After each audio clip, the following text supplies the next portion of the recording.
क्या कोई हमें सहयोग करेगा? जब खुद मृत्यु से सब भयभीत है तो इनका आश्रय लेने से क्या होगा? कौन है ऐसा इस त्रिभुवन में जो मुझे बचा सके, जो मुझे इस भ्रम से मुक्त कर सके?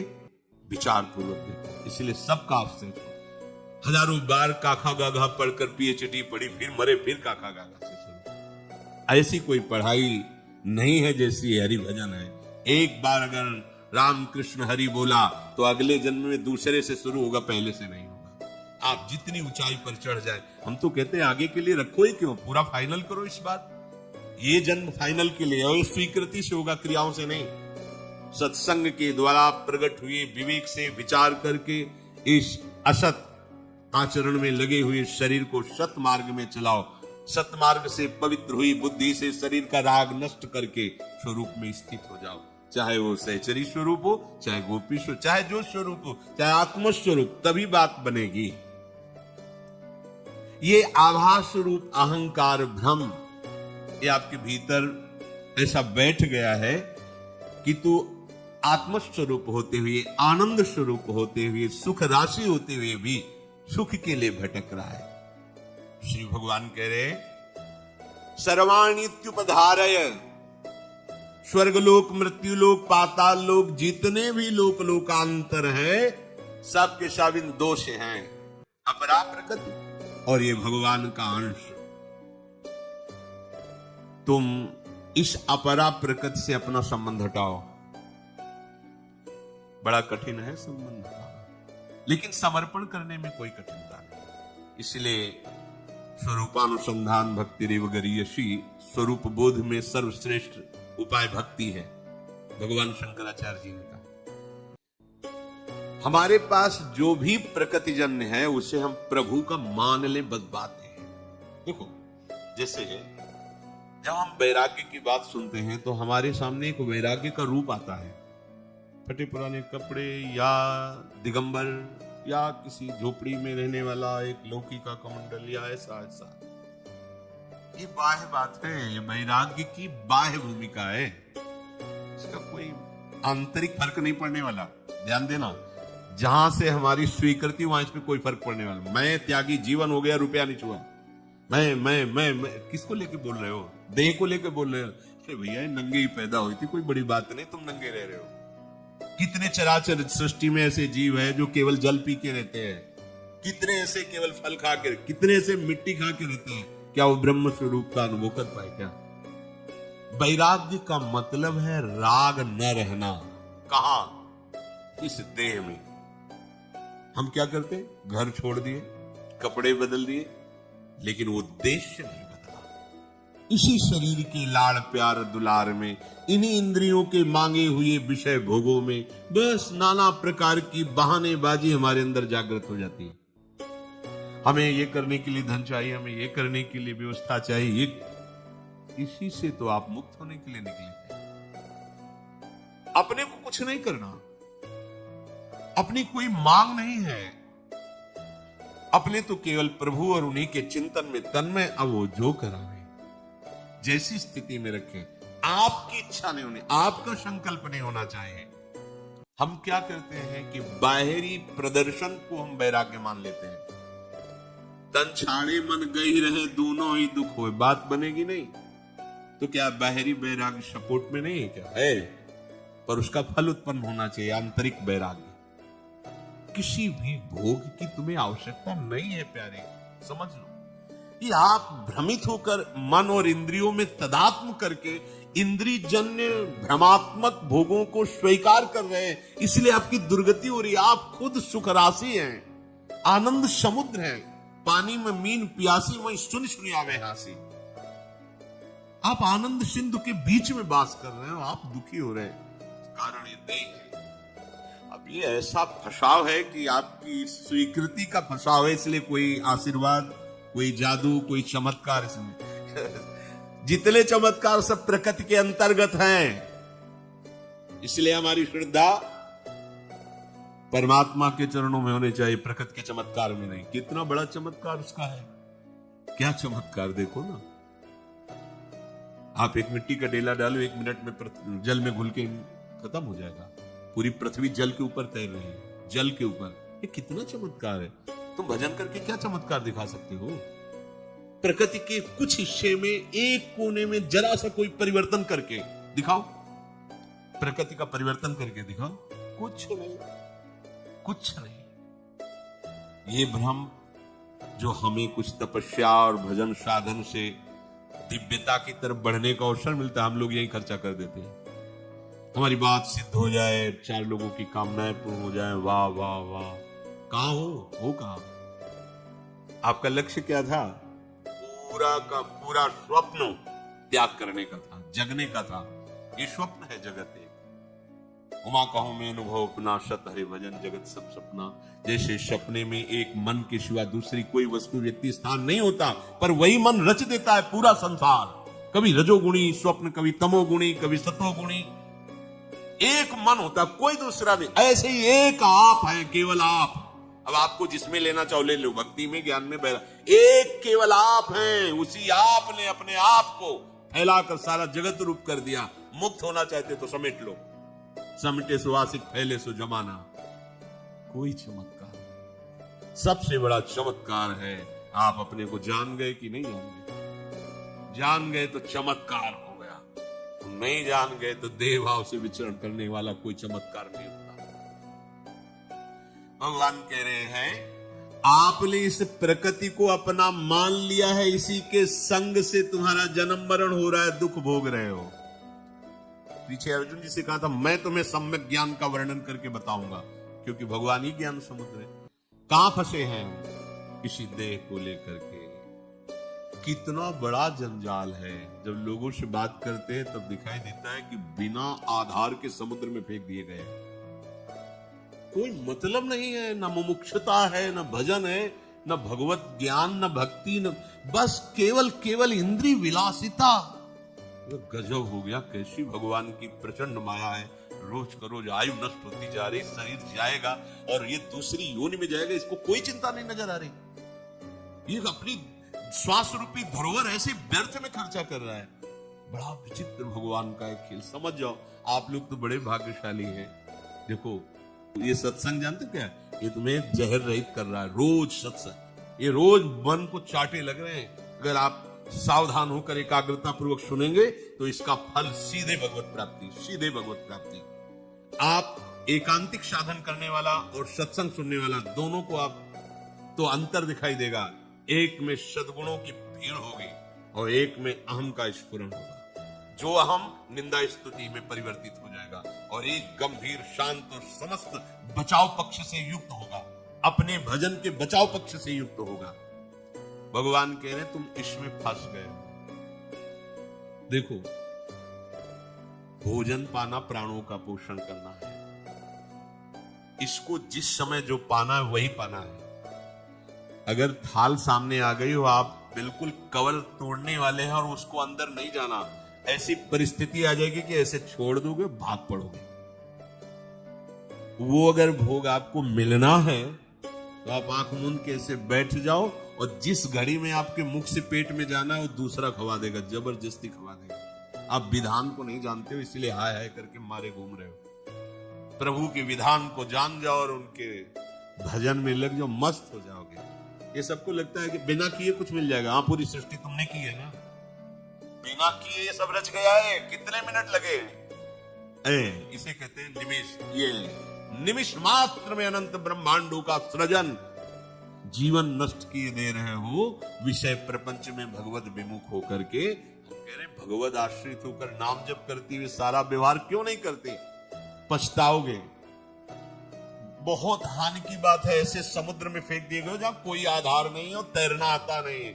बड़े बड़े मगरमच्छ एक झटके में ले जाने वाले हैं। बड़ा भय लगता है जब विचार करो। प्रहलाद जी सामने भगवान के खड़े हैं। भगवान कह रहे हैं वर मांगो।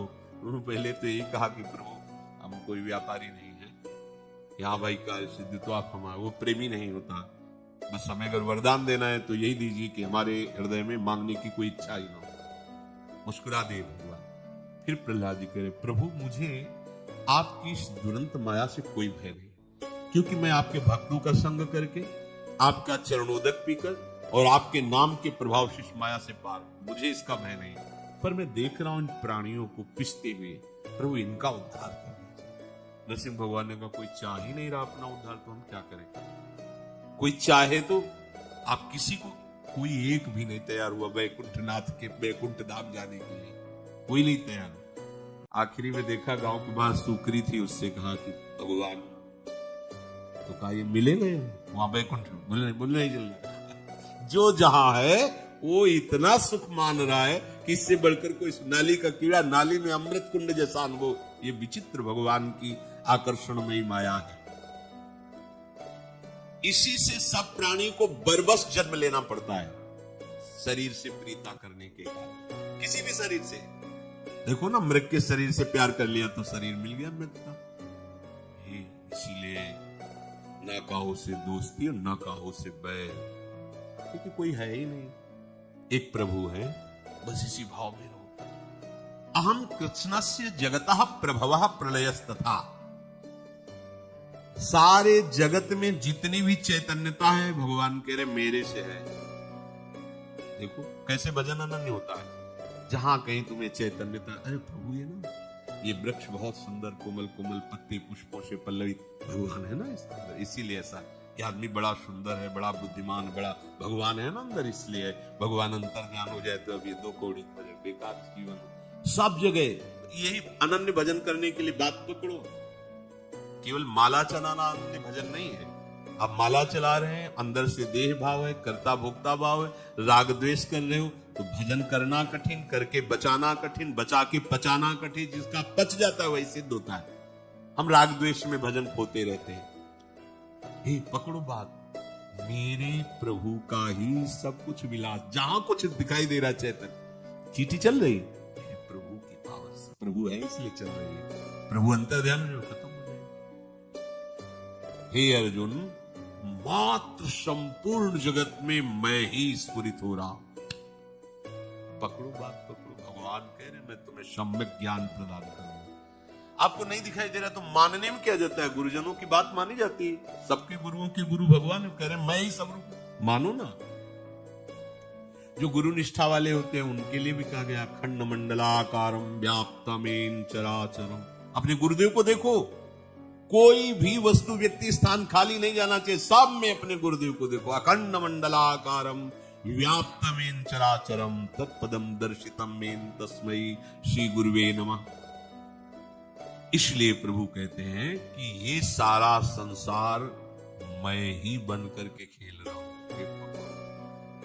प्रभव, मेरे से ही प्रकट, अर्थात मैं ही इन सब रूपों में हूं। ये साधन की परिपक्वता मानी जाती है। ये प्रेम रस तो इसके ऊपर है, वासुदेवाश्वरम स्थिति के ऊपर प्रेम रस वृंदावन का है। ये साधन की परिपक्वता है। जब तक ये स्थिति नहीं आएगी तब तक आप देह भाव में ही विचर रहे हैं। ये हर मार्ग के उपासक के अंदर आती है, चाहे ज्ञान का हो, योग का हो, भक्ति का हो, किसी भी मार्ग का। ये स्थिति आए बिना वो आगे नहीं बढ़ती। यही स्थिति पक्काई है, ये कसौटी है। जगत में एक भी वस्तु व्यक्ति स्थान बचने न पावे, सब में अपने भगवान की भावना करनी, सब में। देखो गोस्वामी जी, सिय राम में सब जग जानी, करहूं प्रणाम जोरी जुग पानी। दोनों हाथ जोड़कर हम पूरे जगत के जड़ चैतन्य को प्रणाम करते हैं, क्योंकि मेरे सिया राम ही ये सब बने हुए हैं। बस ये अनुभूति के बिना सब साधना थोथी हो जाती है। प्रभु कह रहे हैं मैं ही सब रूपों में स्फुरित हो रहा। कई बार हमने आपको बताया, नामदेव जी भगवान से वार्ता करते थे, भगवान के साथ खेलते थे, पर अभी पक्काई नहीं आई थी। एक दिन कई संत महात्मा ऐसे बैठे हुए थे, गोरा कुम्हार के, बड़े ऊंची कोटि के महात्मा महाराष्ट्र के सब थे। कहने को तो केवल अलग अलग नाम, अलग अलग क्रियाएं थी। हाँ, भगवत स्वरूप ऊंची स्थिति के महापुरुष, चोखा मेला जी, गोरा कुम्हार से बड़े बड़े संत, एक से एक महापुरुष हुए हैं। एक नाथ जी, ज्ञानदेव जी। महाराष्ट्र तो भगवत प्रेमी महात्माओं की बड़ी पावन भूमि है। तो एक दिन खेल खेल में जो मटकी थापी जाती है, चाटी लेकर ऐसे, जनाबाई नाम, क्या नाम उनका, मुक्ताबाई, मुक्ताबाई जी से, तो संत मुस्कुरा देते। गोरा कुमार जी का क्या कर रहे हो? वो देख रही है कौन सी मटकी कच्ची है कौन सी पक्की है। जब नाम देने के बाद बिगड़, ये क्या है?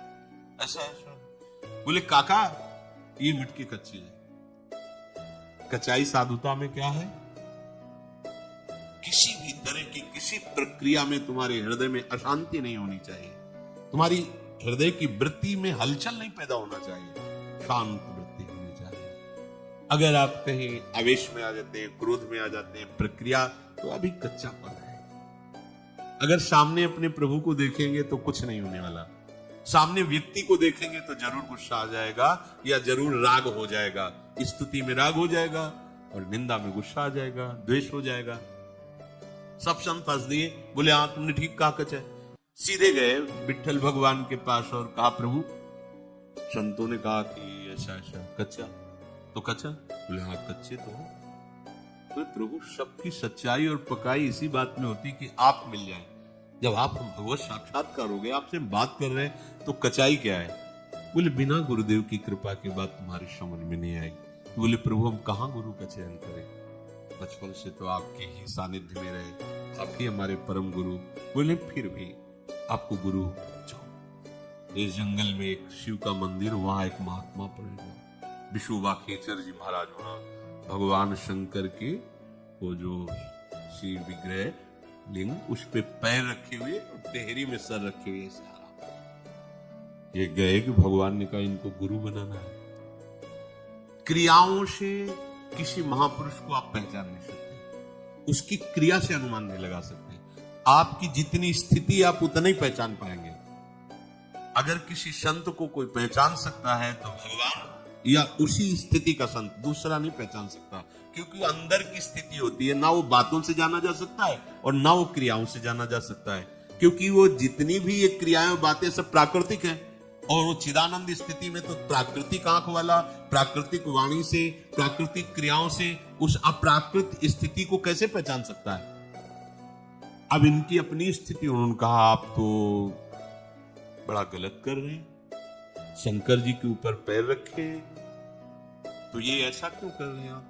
तो उनका बेटा जहां शंकर जी ना हो वहां पैर रख दो, तो तुम चरण पकड़े ऐसे को, जहां वो करते हर कण कण शिव स्वरूप है, वो सब लिंग पर प्रकट होता ऐसे। अब उनको लगाए तो कोई महापुरुष है, भगवान ने चरणों में, महाराज भगवान ने कहा आपको गुरु बनाने का और उपदेश कीजिए। बोले बस यही उपदेश है जो अभी तुमने देखा, यही उपदेश है, कोई कण ऐसा नहीं है जो भगवान न हो, ये बात। इसी उपदेश को स्वीकार करके उन्होंने कुत्ते में भगवान विठ्ठल का साक्षात्कार किया। कण कण में भगवान का साक्षात्कार नामदेव जी को हुआ। जब कुत्ते में भगवान का साक्षात्कार हुआ तो भगवान ने कहा देखा गुरु कृपा, मैं ही था, मुक्ताबाई के रूप में मैं ही था, तो तुम उस समय मेरे को ना देख के मंदिर में मेरे को मान के भाग के आए, और आज जब गुरु कृपा हो गई तो कुत्ते में तुमने मुझे ढूंढ लिया, भूत में मुझे देख लिया। बस ये बात है, गुरु कृपा से ये बात समझ में आ जाती है कि संपूर्ण जगत भगवत स्वरूप है। प्रभवः, ये मेरे से जगत पैदा हुआ है, इसका आंतरिक भाव कि मैं ही इतने रूपों में प्रकट हुआ हूं। पर खास बात ये कि आप कहोगे कि मुझे क्यों नहीं दिखाई देते, तो भगवान भी भगवान के रूप में जब अवतरित हुए तो सबने उनको भगवान रूप में नहीं देखा। जाकी रही भावना जैसी, प्रभु मूर्ति देखी तिन तैसी। कंस के रंगमंच पर सरकार चरण पधरा रहे तो किसी को महाविराट भयंकर काल रूप, किसी को अत्यंत सुकुमार लाडले प्रीतम नजर आ रहे, किसी को अपना सखा नजर आ रहे, जैसी भावना से। तो आज हम किस भावना से प्रभु को देख रहे हैं? विषय। तो प्रभु विषय रूप में बहुत प्यार करते हैं, तो हम जो चाह करते हैं प्रभु वही। सच्ची मानिए, आपके पास जितने संबंधी हैं ये वही बने हुए हैं, दूसरा कोई नहीं बना हुआ। पर सिद्धांत है, ऐसे नहीं जान सकते। पहले राग का त्याग करो, तब जान पाओगे। आप सोचो सब भगवान तो वैसे ही आसक्त हो, तुम पति पत्नी पुत्र परिवार में, तुम अपनी आसक्ति और बढ़ा लोगे। पहले इस आसक्ति को समेटो, सबकी ममता ताग बटोरी और फिर मम पद मने बांध बर डोरी। अब हम देंगे तुम्हें वो दृष्टि समदर्शी, इच्छा कछु नाही, हरस शोक भय नहीं मन माही, अस सज्जन मम उर्वस कैसे, लोभी हृदय बसौ धन जैसे। प्रलय, मैं ही सबके नाश का कारण हूं, समझो, मैं ही प्रभाव का कारण हूं। तो नाश का तात्पर्य किसी का नाश नहीं होता, कोई नाश नहीं होता, कुछ नष्ट नहीं होता, केवल आकृति बदलती जाती है। जैसे जौहरी स्वर्णकार स्वर्ण के आभूषणों को गलाकर दूसरे आभूषण बना दिए। स्वर्ण तो वैसे ही था पहले भी, बिगड़ने पर भी, फिर रचना पर भी। ऐसे ही तत्व कभी नष्ट नहीं होता। जैसे पंचभूत हैं, हम कहते हैं ये सब नष्ट होने वाले, कोई नष्ट नहीं होता। पंचभूतों से ये जो शरीर बना है ये अपने अपने तत्व में पहुंच जाता है। मिट्टी तत्व मिट्टी में, जल तत्व जल में, वायु वायु में, अग्नि अग्नि में, शब्द आकाश में। फिर जब प्रलय और बढ़ता है तो ये अपने मूल तत्व में, और मूल प्रकृति ब्रह्म में, तो कोई नष्ट तो नहीं हुआ ना, तत्व का नाश नहीं होता। ये जो सामने दृश्य दिखाई देता है इसका परिवर्तन हो जाता है। उसी परिवर्तन का हम एक शब्द में उच्चारण कर देते कि उसका नाश हो गया। नाश नहीं होता, परिवर्तन होकर अपने स्वरूप, और फिर जब होगा तो फिर ऐसे क्रम से होता चला जाएगा, कोई नाश नहीं। पर भगवान कह रहे समेट लेता, अपने आप में विस्तार किया, अपने आप में समेट लिया। कृष्णस्य जगतः, ये जड़ चेतना युक्त संपूर्ण जगत, इसको प्रकट करना और इसको लय करना, ये सब मैं कर रहा हूं। निश्चिंत हो जाओ फिर। तभी तो भगवान कहते हैं तुम केवल मेरा अनन्य चिंतन करो। हम चिंता कर रहे हैं, कितनी कितनी मन की वृत्तियां हमें फंसाए हुए हैं। हम ये कर सकते हैं, हम ये कर सकते हैं, हमने ये किया, हम ऐसा करें। और भगवान कह रहे मैं हूं प्रभवः प्रलयः, मैं सबको प्रकट करने वाला हूं और मैं ही नाश करने वाला हूं। आपको लगेगा भगवान क्यों नाश करते हैं? क्योंकि मृत्यु रूप विभूति भगवान ही है। जब ये रहस्य जान जाओगे तो बड़े मुस्कुराकर आनंदित रहोगे। तुम्हारा प्रीतम यदि तुम्हारे सामने किसी रूप में आवे तो डरोगे क्या? नरसिंह भगवान से सब डर रहे थे, प्रहलाद जी को कोई डर नहीं था, समीप खड़े थे। हमारा प्रीतम जब मृत्यु रूप में आता है और जिसने जीवन भर उनका स्मरण किया है, जब पहचान लिया, अच्छा प्रभु मृत्यु रूप में आयो, आओ आलिंगन करो मृत्यु रूप से, वो महामहोत्सव आनंदित होकर प्रभुमय हो जाता है। कुछ नहीं, केवल समझ लो, केवल समझ लो, प्रभु के सिवा कुछ है। वही काल, वही महाकाल, वही मृत्यु, वही सृजन, वही पालन, वही संहार। आप व्यर्थ में अपने को कर्ता भोक्ता मान करके फंस रहे हैं। बार बार जन्म, बार बार मरण हो रहा है।